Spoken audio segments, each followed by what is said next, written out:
안녕하세요. 강나루입니다. 오늘은 다키 야스유키의 뇌과학자 아빠의 기막힌 육아넛지라는 책을 소재로 해서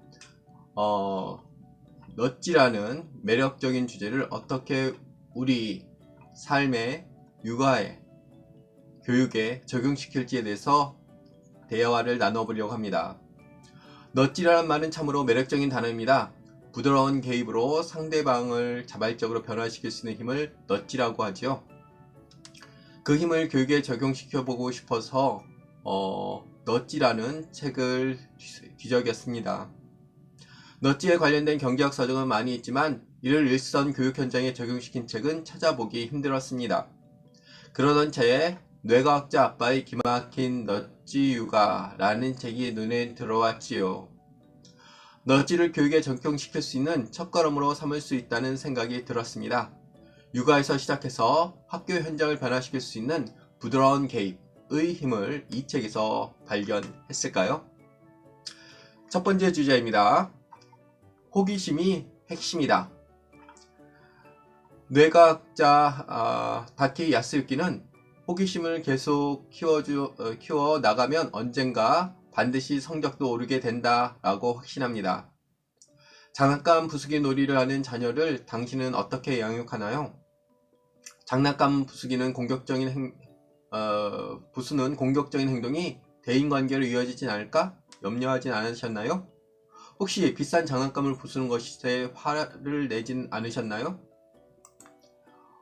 그러나 장난감 부수기 놀이를 격려한 부모의 양육 방식이 자녀의 호기심을 키울 수도 있고, 그리고 아이의 성장 가능성을 무한히 성장시킨다고 합니다.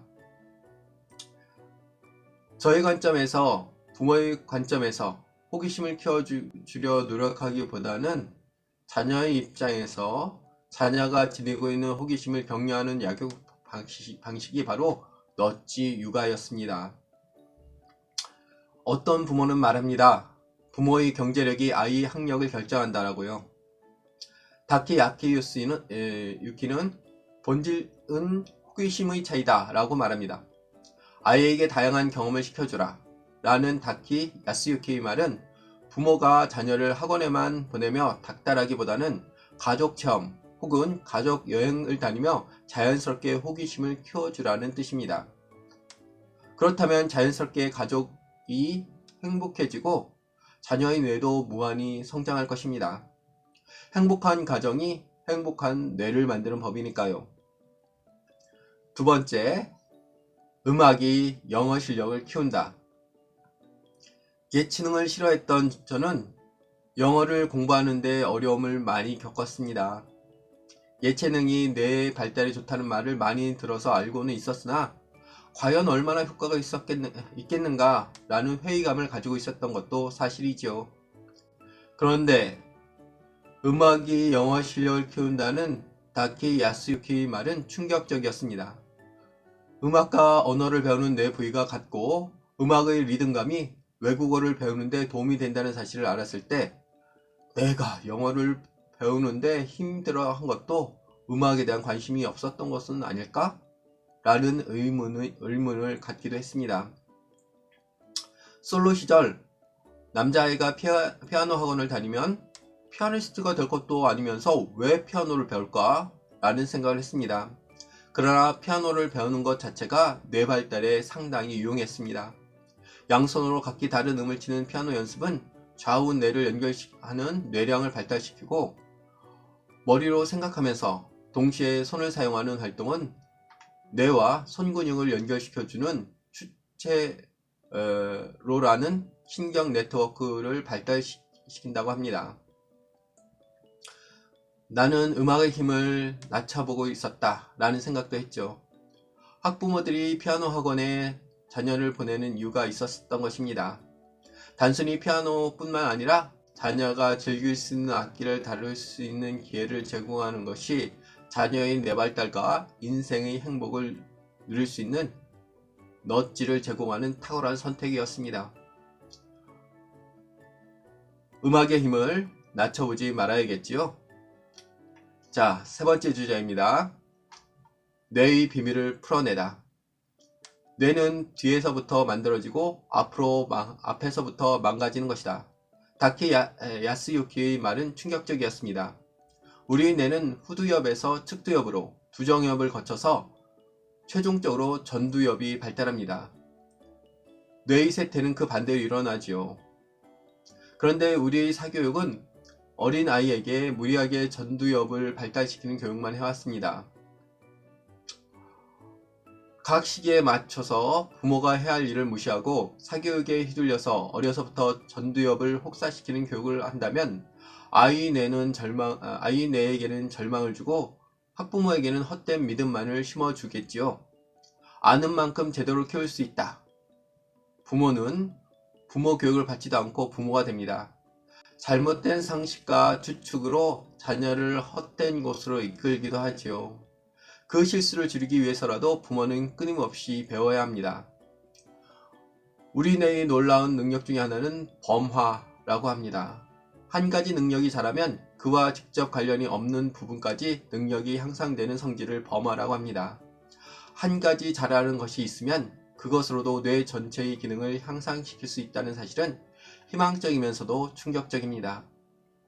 공부만 하라고 강요하는 학부모의 양육 방식이 얼마나 무지한 양육 방식인지를 뇌의 비밀을 풀어줄수록 더 강하게 알게 됩니다. 자녀가 흥미 있어하는 것 하나를 깊게 팔 수 있도록 도와줍시다. 부모가 원하는 것이 아니라 자녀가 원하는 것을 마음껏 즐길 수 있도록 합시다.